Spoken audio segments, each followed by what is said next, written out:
Okay, I'm just going to do a quick video today, show you an easy way where you can save some CPU power by multi-sampling your instruments.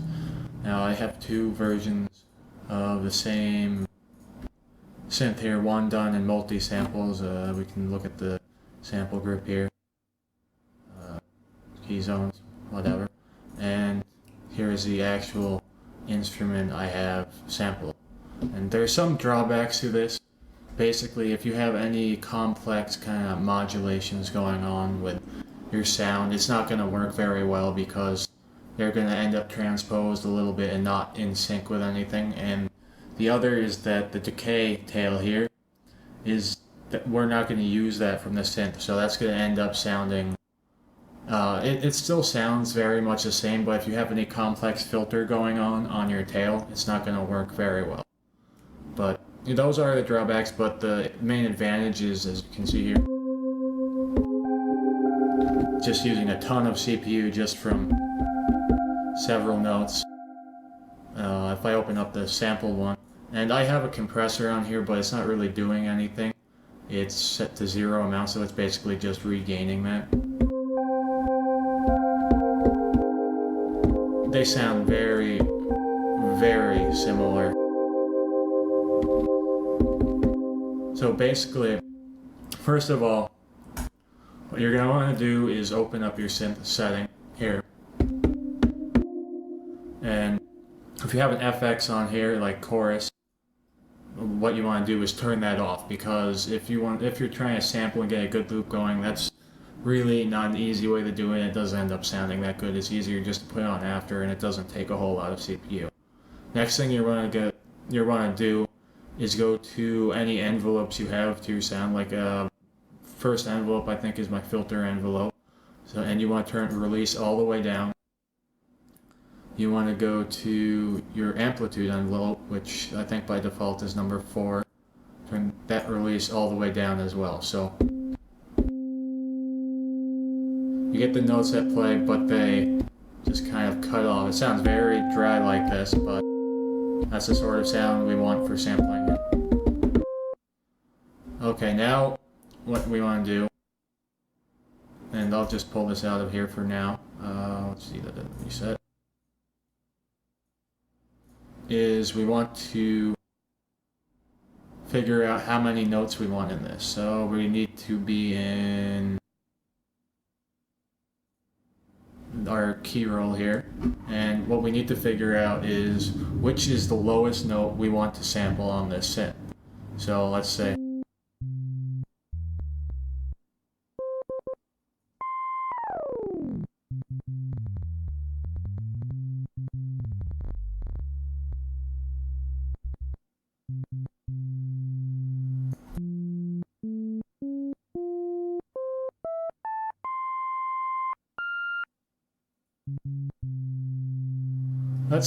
just for this example, we want to start on C2.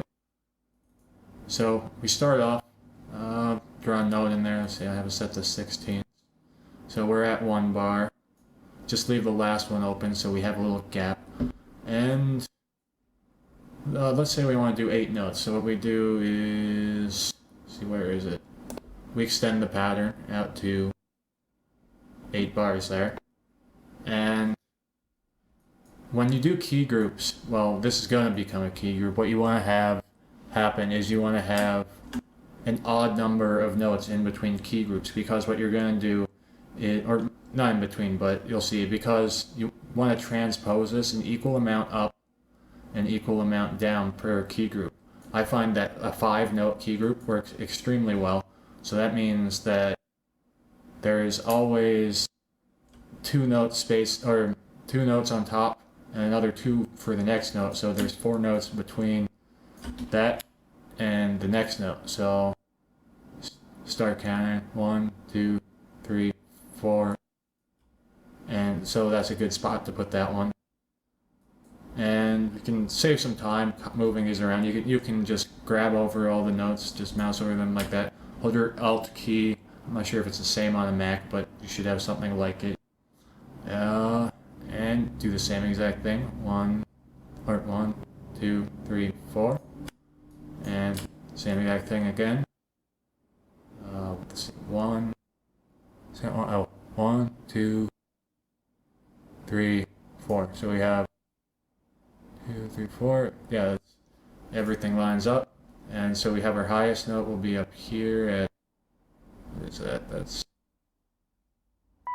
just below C5. And our lowest note is going to be down here at C2. Okay, another edit.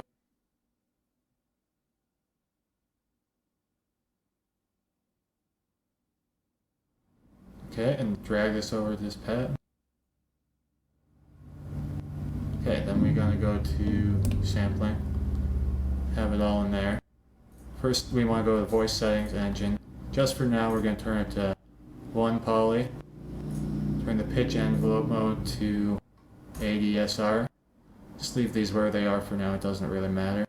And we want to go to, where was it? Velocity, and turn that all the way down for now. So,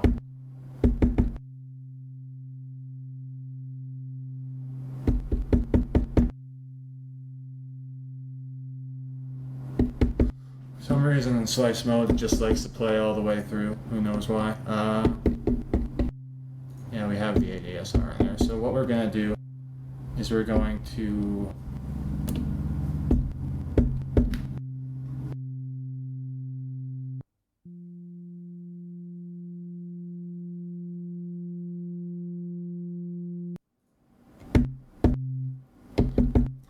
edit our audio. First we're going to normalize, then we're going to back there, truncate.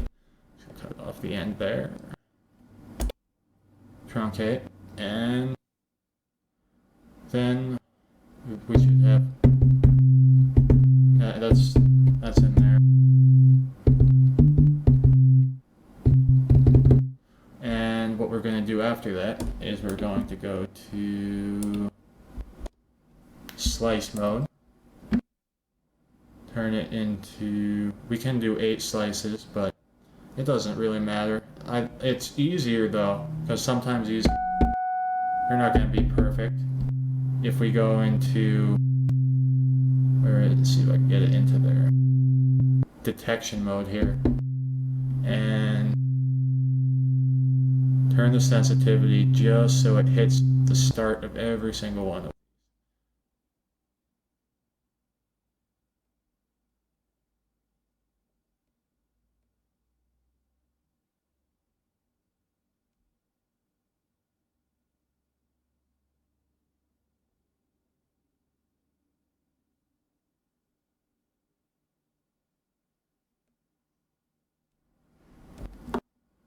Okay, and as you can see, it added some extra slices for the end. Oh wait,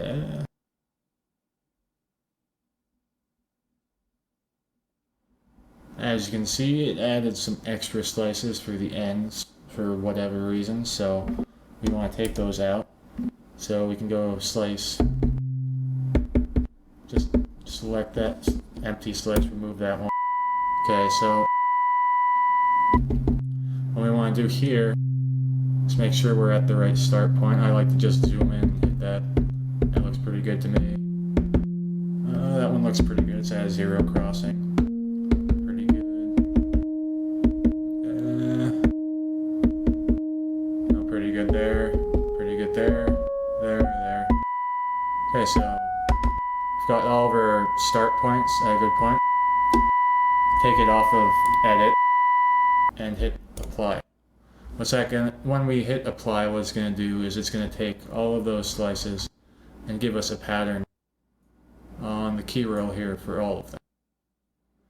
And we don't necessarily want that, but it'll give us a way to control these while we edit loop points. So just delete that, go into your pad mode, and turn it all the way down to the bottom. So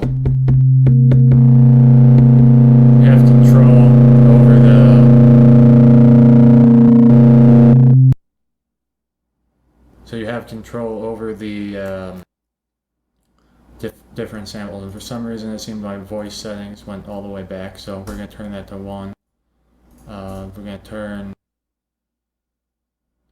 where is it, that ADSR on our envelope, and I like to turn velocity off for now at least. I don't really like velocity on my pads anyway, but maybe you'll want that later. You can fiddle about with it. But so we got that. Let's go take a look at our patterns, our slices. We got that. While we're at it, we might as well name this sample so it makes it easier for the system to find it later.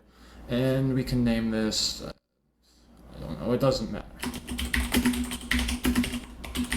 Whatever you like. So name that and it'll name all of them automatically. So now what we need to do is we're going to edit the loop points. So let's see, where are we?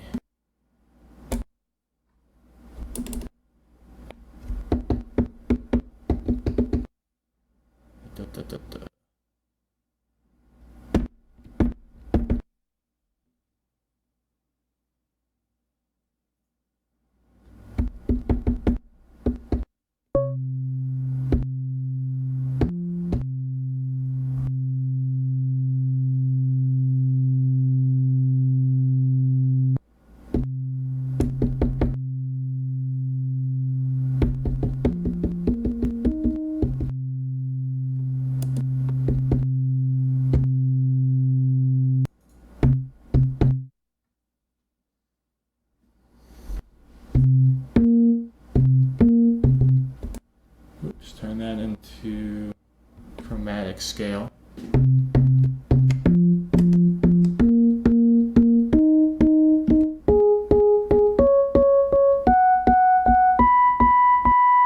Now, if you only planned on playing, a 5-second note each time, you'd be done. But since this is a pad and we want a nice decay to it, what we're going to do is we're going to add loop points. You can see there's already some pretty good spots to do that where everything just straight up sustains itself on there.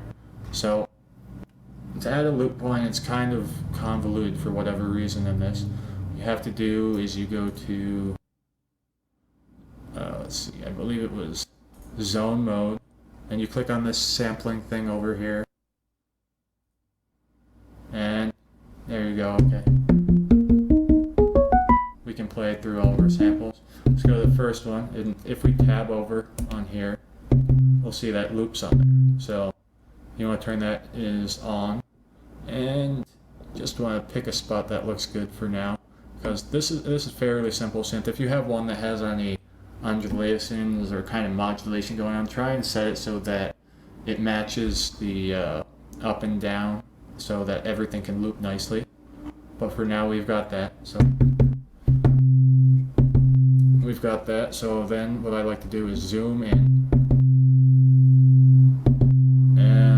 If you wiggle the start and end points, it'll give you a spot on there to use. And there's a couple ways to do this, where to set your loop points. For this one, since everything seems nice and even, we could set it at a 0 crossing. And that would work out okay. Or we could set it at the very peak of it. So I'm going to use a peak of these, or valley, I guess, of one of these here for mine, because I think it works out a little bit better. So now that was a sustain loop. Yeah, you can't even hear that, and I don't have crossfade yet. And for the crossfade, actually the length will vary based on how zoomed in you are, so make sure you're zoomed in. I like to turn this somewhere around 20 samples, just to make sure everything is nice and smooth, because 20 samples, that's like that much. It's just smoothing out any abrupt transitions. So then just zoom back out. So we have that.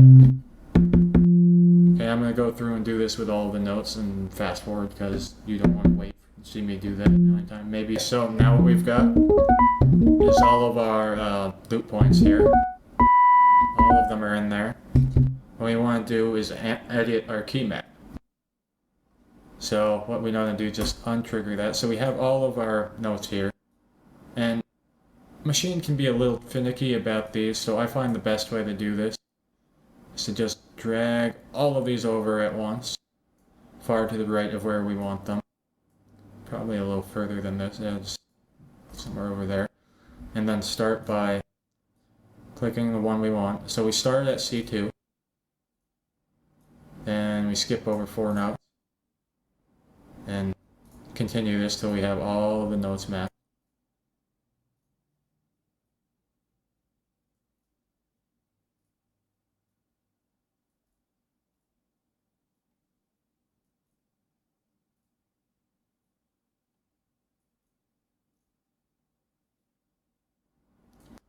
So there we go, nice even 4 notes between everything. And the reason why as I showed you before, we chose an odd number for a key map is because we can do this. This is a 5 note per sample key map. It sounds pretty good for most synths with some sort of key tracking going on. You can sometimes do 7, or if you really want quality, you can do 3. Or if you're not going to have to do loop points, you might even want to do just 1 note per sample on some kind of chromatic percussion like a mallets or something like that. But this is how we can do this. So we have all of our samples in there now. And if we go and select our pad mode, I believe we can play this right now. But we won't be able to play this because we're on C2, so turn that up to, or we're at C-2. We want to be on C2. So maybe test to make sure we got all of the notes right.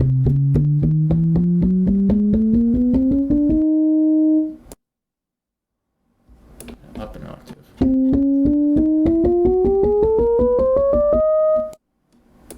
Another one. So those all sound pretty in tune to me. So we have all of our notes here. We can go into voice settings, turn the poly as high as we want. It won't really affect our CPU usage anymore, which is one of the reasons why we did this in the first place. So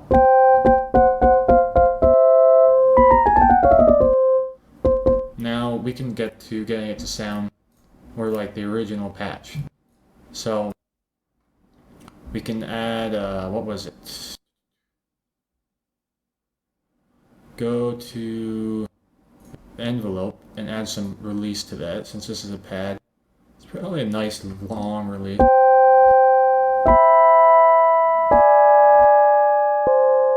Yeah, let's turn that into minor so it doesn't really hurt your ears.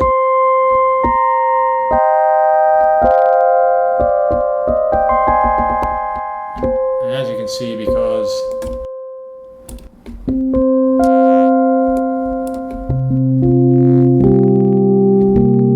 everything is normalized, when we play multiple notes it clips, so just add a compressor on there, turn the amount down to 0, and use it to regain everything, you know. Leave it a little louder so you can hear what's going on in the video. So we're sounding, you know, kind of like the original pad. Now the one last thing that we had on the original synth that made it sound really what it was the chorus effect. So we have, still don't have the decay on there, but you get the idea.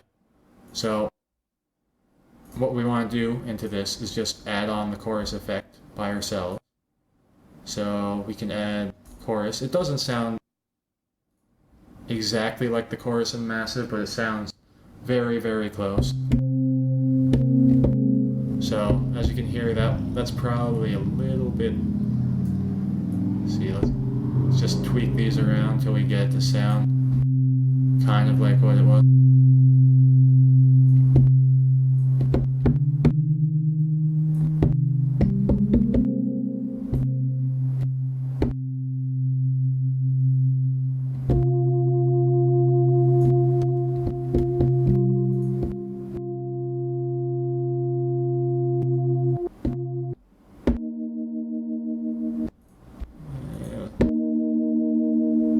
Speed maybe a little too much.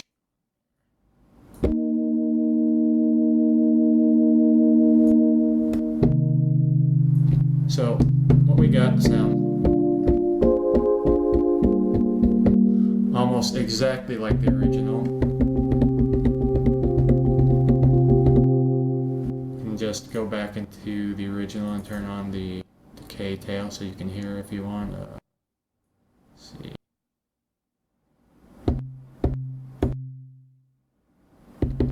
There's also one here. It's probably way up there. Yeah, something like that.